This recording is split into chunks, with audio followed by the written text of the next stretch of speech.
नमस्कार दोस्तों, target with PS Parihar channel में आपका स्वागत है। इस चैनल के माध्यम से आप लोगों को विद्यार्थी जीवन से संबंधित सभी सूचनाएं प्रदान की जाती हैं। तो आइए शुरू करते हैं और देख लेते हैं कि आज की इस वीडियो में ऐसी कौन कौन सी सूचना है। तो वीडियो को जल्दी से लाइक कर दें, शेयर कर दें। जिन छात्रों ने चैनल को अभी भी सब्सक्राइब ना किया हो, जल्दी से सब्सक्राइब कर लें ताकि आप लोगों को भी इसी तरीके की ऑथेंटिक अपडेट सबसे पहले मिलती रहे। आगे बढ़ने से पहले एक और सूचना कि अगर आप लोग यूपी ट्रिपल एससी पीटी की तैयारी कर रहे हैं तो एग्जामपुर यूट्यूब चैनल पर संजीवनी बैच शुरू हो गया। 60 दिन का ये कोर्स है, पीडीएफ फाइल मिलेगी, 8 घंटे की क्लासेस चलेंगी, डाउट सेशन चलेगा और ये जो पूरी क्लासेस हैं वो एग्जामपुर के ऑफिशियल ऐप पर चलेंगी, जिसकी जो लिंक है मैंने डिस्क्रिप्शन बॉक्स में दे दी। चलिए शुरू करते हैं। आज की सबसे पहले सूचना है 400 पदों के लिए एनडीए का नोटिफिकेशन जारी हो गया। देखिए यहाँ पर लिखा हुआ है, संघ लोक सेवा आयोग यूपीएससी ने अपनी ऑफिशियल वेबसाइट www.upsc.gov.in पर एनडीए एनए परीक्षा 2021 का जो नोटिफिकेशन है वो जारी कर दिया है। और इस बार एनडीए में कुल 400, आर्मी में 208, नेवी में 42, एयरफोर्स में 120 वैकेंसी और नेवल एकेडमी में 10+2 में 30 वैकेंसी है। इसके लिए 29 जून तक ऑनलाइन आवेदन किया जा सकता है। 6 जुलाई से 12 जुलाई के बीच में आवेदन वापस भी लिया जा सकेगा। इसके लिए 12वीं पास युवा यूपीएससी online.nic.in पर जाकर के आवेदन कर सकेंगे। आयु सीमा की बात लिखी हुई है, केवल अविवाहित पुरुष जिनका जन्म 2 जनवरी 2003 से पहले और 1 जनवरी 2006 के बाद न हुआ हो। योग्यता यहाँ थल सेना के लिए अगर आप आवेदन करेंगे तो मान्यता प्राप्त स्कूल या शिक्षा बोर्ड से 12वीं पास होना चाहिए और नौसेना और वायुसेना में फिजिक्स और मैथमेटिक्स विषय से 12वीं कक्षा में परीक्षा पास हो या समकक्ष की योग्यता हो। इसके बाद में अगली सूचना है, टीजीटी पीजीटी की विद्यार्थी मांग कर रहे हैं कि माध्यमिक शिक्षा सेवा चयन बोर्ड जल्द से जल्द टीजीटी पीजीटी की जो परीक्षा तिथि है वो घोषित कर दे ताकि विद्यार्थी उसी अनुरूप अपनी तैयारी पूरी कर सके। जानकारी ये मिल रही है, समाचार पत्रों के माध्यम से भी जानकारी दी गई है कि इसके बारे में इसी सप्ताह लगभग 14 या 15 तारीख को चयन बोर्ड में एक मीटिंग होनी है और उस मीटिंग में तारीखों के बारे में डिसीजन ले लिया जाएगा। यहाँ पर लिखा, कोरोना की दूसरी लहर शांत पड़ने के बाद स्थितियां धीरे धीरे समान होने लगी हैं। अनलॉक होने के साथ ही रोजगार की रार भी तेज हो गई है। उत्तर प्रदेश माध्यमिक शिक्षा सेवा चयन बोर्ड पर 15,508 शिक्षक भर्ती की परीक्षा तिथि घोषित करने का दबाव है। सुप्रीम कोर्ट ने 30 जून तक भर्ती पूरी करने के लिए आदेश दिए थे, लेकिन अशासकीय सहायता प्राप्त माध्यमिक विद्यालयों में शिक्षक भर्ती के लिए 29 अक्टूबर को बिना सोचे समझे विज्ञापन जारी करने के कारण चयन बोर्ड को 18 नवंबर को उसे निरस्त करना पड़ा और 15 मार्च को फिर से आवेदन की जो प्रक्रिया वो शुरू करनी पड़ी। कोरोना के कारण आवेदन की अंतिम तिथि 4 बार बढ़ानी पड़ी है। आगे लिखा हुआ है कि अब प्रशिक्षित स्नातक यानी टीजीटी के 12,913 है और प्रवक्ता पीजीटी के 2,595 पदों के लिए आवेदन करने वाले छात्र परीक्षा तिथि घोषित करने की मांग कर रहे हैं। अगले सप्ताह के शुरुआत में होने वाली चयन बोर्ड की बैठक में परीक्षा तिथि पर निर्णय होने की संभावना है। साथ ही प्रधानाचार्य भर्ती 2011 के अवशेष मंडलों और 2013 के सभी मंडलों के साक्षात्कार भी फैसला हो सकता है। संस्कृत और संबद्ध प्राइमरी भर्ती के इंतजार, तो जो इसकी जो एग्ज़ाम डेट है वो उम्मीद है कि 15 जून के बाद घोषित कर दिया जाएगा कि चयन बोर्ड की जो परीक्षा है वो कब से शुरू होंगी। चयन बोर्ड की जो तैयारी है वो अगस्त के लास्ट से ही परीक्षा शुरू करने की है। तो अगर अगस्त लास्ट में परीक्षा नहीं शुरू भी होती है तब भी आपकी जो परीक्षा है वो सितंबर या अक्टूबर के महीने में अवश्य हो जाएगी। यानी सितंबर के महीने से परीक्षा अवश्य शुरू हो जाएगी और अक्टूबर के महीने में परीक्षा समाप्त हो जाएगी। वैसे टीजीटी पीजीटी का जो टेस्ट सीरीज है वो मेरे जो target with PS Parihar app है आप लोग वहाँ से भी दे सकते हैं, उस पर भी टीजीटी पीजीटी का जो टेस्ट सीरीज है वो जोड़ दिया गया है। यहाँ पर आगे लिखा हुआ है कि संस्कृत और संबद्ध प्राइमरी भर्ती के इंतजार, चयन बोर्ड टीजीटी पीजीटी भर्ती 2021 में ही फंसा हुआ है, जिसके चलते संस्कृत विद्यालयों एवं संबद्ध प्राइमरी में नियुक्ति प्रक्रिया शुरू नहीं हो पा रही है। प्रदेश में कक्षा 6 से 12 तक के 958 संस्कृत स्कूलों में रिक्त शिक्षकों के 1282 पदों पर भर्ती फाइल चयन बोर्ड में फंसी है। अच्छा, उत्तर प्रदेश में यह जो इस तरीके के बदलाव हो रहे हैं, जो सिग्नेचर नहीं होते हैं, बहुत सारी जो इस तरीके की चीज़ें होती हैं, उससे पूरी की पूरी शिक्षा व्यवस्था चरमरा गई है। चाहे वो संस्कृत विद्यालयों की बात हो, चाहे पॉलिटेक्निक विद्यालयों की बात हो, चाहे वो विश्वविद्यालयों की बात हो, कहीं भी भर्ती की ही नहीं गई है। पूरे 3, 4, 5 साल में किसी भी विश्वविद्यालय में या प्राविधिक विद्यालय में या किसी भी संस्कृत विद्यालय में या चयन बोर्ड में कोई भर्ती की ही नहीं गई है, ना पूरी हो पाई है। आज सुबह के समाचार पत्रों में लिखा हुआ था कि AICTE के मानकों के आधार पर होगी पॉलिटेक्निक में शिक्षकों की भर्ती। तो पूरे 3-4 साल केवल बदलाव होते रहे, बदलाव भी नहीं हुए, केवल बातें होती रहीं। जैसे चयन बोर्ड के बारे में कहा गया था कि एक नया शिक्षा सेवा चयन आयोग बनेगा जिसमें हर साल प्राइमरी की वैकेंसी आएगी, हर साल चयन बोर्ड की टीजीटी पीजीटी की भर्ती आएगी और हर साल जो असिस्टेंट प्रोफेसरों की भर्ती आएगी। तो वो भी हवाई हो गया और चला गया, कहीं कुछ भी नहीं हो पाया और अंत में वही चयन बोर्ड से भर्ती शुरू हो गई। उसी तरीके से बहुत सारे बदलावों की चर्चा होती रही। इस सरकार ने जो सबसे गलत कार्य किया है वो रोजगार के क्षेत्र में किया है और सबसे ज़्यादा जो अन्याय किया है वो छात्रों के साथ किया। फिलहाल संस्कृत वाले जो शिक्षक हैं वो इंतजार करें आखिरकार कब जो संस्कृत शिक्षकों की भर्ती होगी वो कब तक होगी। और उसके बाद में जो अगली सूचना है UPSSC PET की फिर से एक बदलाव की, जिसके बारे में उत्तर प्रदेश की पूरी भर्तियां 4 साल से रुकी रही हैं। सरकार का ये तर्क था कि अब उत्तर प्रदेश में द्विस्तरीय परीक्षा प्रणाली होगी जिसमें विद्यार्थी सेंध नहीं लगा सकेंगे और पारदर्शी तरीके से होगी, ये होगा वो होगा फलाना डिमाका, लेकिन भर्ती कुछ भी नहीं हो पाई है। PET का विज्ञापन आ गया, विद्यार्थी खुलकर के विरोध कर रहे हैं, सभी विद्यार्थी जान चुके हैं। हालांकि सरकार भी जानती है, सरकार के अधिकारी भी जानते हैं, सरकार की तरफ से भी ये बयान आया है अधिकारियों की तरफ से कि PET के बाद में नई भर्ती इस साल नहीं आ पाएगी, इसलिए पुरानी जो भर्ती है उसको हम प्राथमिकता में रखेंगे।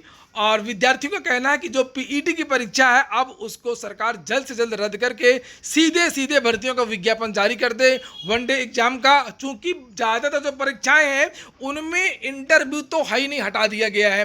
तो जब इंटरव्यू नहीं हटाया गया तो सीधे एक परीक्षा करवा के रिजल्ट घोषित करके और नियुक्ति पत्र दे देते हैं। वेरिफिकेशन का भी झाम हटा दिया गया है। ये कह दिया गया कि विद्यार्थी अपना स्वयं एक लेटर लिख दें और हलफनामा की तरह और उनको नियुक्ति दे दी जाएगी और बाद में पुलिस वेरिफिकेशन और दुनिया भर का वो होता रहेगा। युवा मंच ने पूरे उत्तर प्रदेश से आह्वान किया है कि 11 जून सुबह 9 बजे UPSSC PET रद्द करो। युवा मंच लिखा सभी विभागों को खाली पदों का विज्ञापन जारी करके आचार संहिता से पहले भर्ती पूरी कराने, सभी लंबित भर्तियों को 3 माह में हाल में पूरा कराने और 6 महीने से साफ करो आदेश। तो ये सब चीज़ें लिखी हुई हैं। मेरे पास एक छात्र हैं, सोशल मीडिया में काफ़ी चर्चित रहते हैं, बीटू वाजपेयी, अगर आप लोग जानते हो। उन्होंने भी, बीटू वाजपेयी है, छात्रों से संबंधित जो समस्याएं वो अक्सर उठाते रहते हैं। उन्होंने एक अपील की। तो आज एक महत्वपूर्ण जो टॉपिक है उस पर डिस्कशन करना है, उसके बारे में बताना है। एक आपने जैसे सुना होगा UPSSC अधीनस्थ सेवा चयन आयोग है, उसने एक PET जो प्रीलिमिनरी टेस्ट है तो वो अभी लागू किया है। प्रीलिमिनरी टेस्ट क्या है कि जो अभी सरकार ने जो निकाला है उसके बिना कोई भी नौकरी सरकार उत्तर प्रदेश की जो ग्रुप C की नौकरी है 1900 ग्रेड पे से लेकर 4600 ग्रेड पे के बीच की कोई भी नौकरी के लिए PET आवश्यक होगा ग्रुप C की वैकेंसी के लिए। और ये जो है 21 तारीख इसकी लास्ट डेट है। लेकिन बहुत से अभ्यर्थी है, ग्रामीण सुदूर इलाके के जो अभ्यर्थी हैं उनके लिए ये फॉर्म भर पाना सभी के लिए पॉसिबल नहीं हो पा रहा है। जैसा कि आपको पता ही होगा कि कोरोना काल चल रहा है, प्लस जो अभ्यर्थी हैं उनके लिए ये फॉर्म भर पाना इतना इन्फॉर्मेशन नहीं उनको मिल पा रही है कि वो इस फॉर्म को भर सकें। तो बात यह है कि ये क्या आता है, अगर जैसे सरकार अगर अभ्यर्थी के लिए कुछ करना चाहती है, अगर सच में रोजगार देना चाहती है तो सरकार को उसके लिए कुछ करना होगा। तो क्या कर सकती है, अगर देना ही चाहती है तो डायरेक्ट जो जितनी भी भर्तियां हैं, जैसे पहले चला रहा था जो भर्तियां, जैसे सपोज जैसे लेखपाल की वैकेंसी है 8 से 10 हज़ार पद खाली हैं। आप जैसे बात करेंगे कि जैसे स्टेनो की वैकेंसी है 1000 के अप्रॉक्स पोस्ट खाली है। ASO की भर्ती है वो खाली है, लोअर के पोस्ट खाली है। हर विभाग में जो क्लर्क होते हैं, बाबू होते हैं, उनकी भर्ती खाली है। अब सरकार ने क्या किया, एक PET निकाल दिया है कि मतलब PET अगर कोई नहीं है, कोई PET अगर नहीं है तो वो सरकारी नौकरी उत्तर प्रदेश में नहीं ले सकता है। वो सिर्फ सरकार चाहती है कि सिर्फ वो पकौड़े ही तले। अब क्या है कि इसके लिए सरकार को सभी अभ्यर्थियों को एकजुट होना है। और मेरा जो वीडियो बनाने का मेन जो मोटिव है यही है कि सभी अभ्यर्थियों को एक साथ जोड़ना है और सभी अभ्यर्थियों के जो हित की बात है वो बताना है। जैसे आप जानते हैं 21 तारीख लास्ट डेट है और इतनी जल्दी सरकार जो एग्ज़ाम करा नहीं पाएगी, कोरोना काल चल रहा है, प्लस पहली की जो भर्तियां हैं वही 2016 की भर्ती अभी तक आयोग नहीं करा पाया। तो जो PET का जो एग्ज़ाम है वो अक्टूबर से पहले कराना किसी भी हालत में संभव नहीं है। अगर ये PET नहीं करा पाएंगे, PET मान लो अक्टूबर में होता है, उसके 2 महीने बाद 2 महीने बाद अगर ये रिजल्ट प्रकाशन करते हैं, रिजल्ट देते हैं, तो रिजल्ट आएगा फिर नई जो भर्ती है, जैसे मान लो लेखपाल की भर्ती निकाली या क्लर्क की भर्ती निकाली, एक साथ तो भर्ती हो नहीं जाएगी, सभी के लिए विज्ञापन निकालना पड़ेगा, उसके लिए टाइम पीरियड फॉर्म भरने के लिए चाहिए। तो वो सब चीज़ें, सारी चीज़ें एक साथ इतनी जल्दी नहीं हो पाएंगी। और अगर जैसे फिर चुनाव से पहले जैसे जनवरी में आचार संहिता लग जाएगी, नई भर्ती नहीं हो पाएगी, अभ्यर्थियों का जो है वो काफ़ी दिक्कत है, अभी तक कंप्लीट नहीं हो पाए। तो अभी जो नोटिफिकेशन, अभी पीटी करेंगे, उसके बाद फिर नोटिफिकेशन निकालेंगे, वो पेपर कब हो पाएगा। इससे अच्छा है कि इनको अभी ही जल्दी से जल्दी डायरेक्ट नोटिफिकेशन निकाल के पीटी को रोक देना चाहिए, जैसा कि केंद्र सरकार ने पीटी जो सीटी है, सेंट्रल एलिजिबिलिटी टेस्ट, उसको रोक दिया है। और उनका ये कहना है 2022 के बाद इसको लागू करेंगे। तो वही हम प्रतियोगियों की मांग है, हमारी मांग है। मैं खुद प्रतियोगी हूँ, छात्र हूँ, प्लस हमारे जो छात्र मित्र हैं और सभी जो संगठन से जुड़े हुए वो मित्र हैं, वो सबकी यही मांग है कि सरकार डायरेक्ट नोटिफिकेशन निकाले। हमको रोजगार चाहिए, ना कि भाषणबाजी चाहिए, ना ही विज्ञापन चाहिए। बड़ी जो बेरोजगार दिवस भी मनाया और उससे पहले भी काफ़ी जो कैंपेन की, हम लोगों ने मांग की, सभी अभ्यर्थियों को जोड़ के उनको बोला, पहले भी समझाया कि आप डिमांड कीजिए, मांग कीजिए कि सरकार कुछ अच्छा करे, सरकार नोटिफिकेशन रियलिटी में निकाले, ना कि सिर्फ विज्ञापन निकाले। आप देखा होगा कि अखबार में हर 10-15 दिन बाद अमर उजाला, हिंदुस्तान, इन अखबार में तो वैकेंसी आती है कि 10,000 लेखपाल की वैकेंसी कल भी अखबार में आई थी, लेकिन सच में जो वैकेंसी है वो कुछ नहीं आएगी। तो वो सिर्फ अगर आप अभ्यर्थी अगर सब एकजुट करके अगर करते हैं तो एक अच्छा रिजल्ट मिलेगा।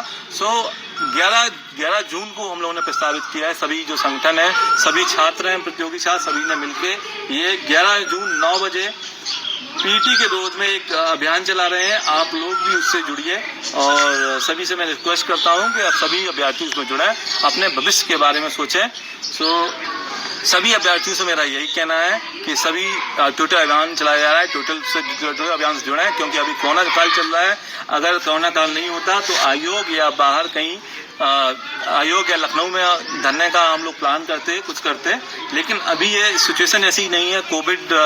कोविड का अभी काफ़ी चल रहा है, तो प्लस धारा 144 अभी पता ही है, आंशिक कर्फ्यू भी रात को लगाया हुआ है। तो इसलिए क्या है कि घर पर सुरक्षित रहें, घर पर रहकर ट्विटर। तो ये आप सुन रहे थे बीटू वाजपेयी जी को, और ऐसी ही जो बातें हैं वो बहुत सारे जो विद्यार्थी हैं, बहुत सारे जो संगठन हैं, बहुत सारे जो छात्र संघ है वो रख रहे हैं। और विद्यार्थियों को ये मानना है कि 100% जो भर्ती है वो नहीं हो पाएगी पीटी के बाद से, इसीलिए जो है पीईटी को जो है वो पोस्टपोन किया जाए। और 11 तारीख को, याद रखिएगा 11 बजे नहीं है, 9 बजे सुबह से विद्यार्थियों को ट्वीट करना है। ये युवा मंच के अध्यक्ष हैं अनिल सिंह, उनकी तरफ से भी ये बताया गया है कि जो हैशटैग है UP_PET_रद्द_करो, ठीक है, याद रखिएगा। और आज का वीडियो थोड़ा सा लंबा हो गया है, चूंकि बीटू वाजपेयी जी की जो बात है वो रखनी थी। इसके बाद में जो अगली सूचना और अंतिम सूचना है वो 53,000 पदों पर आंगनबाड़ी भर्ती। लगातार विद्यार्थी बहुत सारे पूछते रहते हैं कमेंट करके कि सर हमारे ज़िले में भर्ती नहीं आई, हमारे ज़िले में भर्ती नहीं आई। तो भर्ती तो शुरू हो चुकी है, और जैसे जैसे ज़िलों से अध्याचन पहुँच रहा है, रिक्त पदों का जो ब्यौरा है वो पहुँच रहा है, उस तरीके से अलग अलग ज़िलों का जो विवरण है और अलग अलग जिलों के जो आवेदन है वो शुरू हो रहे हैं। अभी 4-5 जिलों के आवेदन शुरू हुए थे और आज फिर से एक ज़िले का जो नाम है उसमें ऐड कर दिया गया है। अगर आपका नाम यानी आपके ज़िले का नाम अभी तक नहीं आया तो थोड़ा सा इंतजार करें, और बाल विकास की जो ऑफिशियल वेबसाइट है उसको विजिट करते रहें, और जो ये मेरा चैनल है इसको भी विजिट करते रहें। मैं भी आपको एक एक ज़िले का जो विवरण है हमेशा बताता रहूँगा।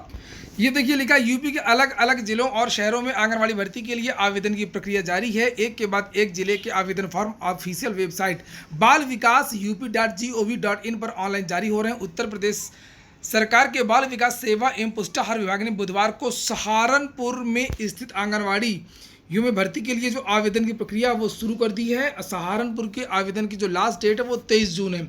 मैं आपको बता दूं कि कुशीनगर, फिरोजाबाद, आगरा, अम्बेडकर नगर, अमेठी, फैजाबाद, हाथरस, मऊ, सहारनपुर में भर्ती की प्रक्रिया पूरी हो चुकी है, और शामली और बिजनौर में इस समय चल रही है। शामली बिजनौर के साथ साथ में अब सहारनपुर को भी जोड़ दिया गया है।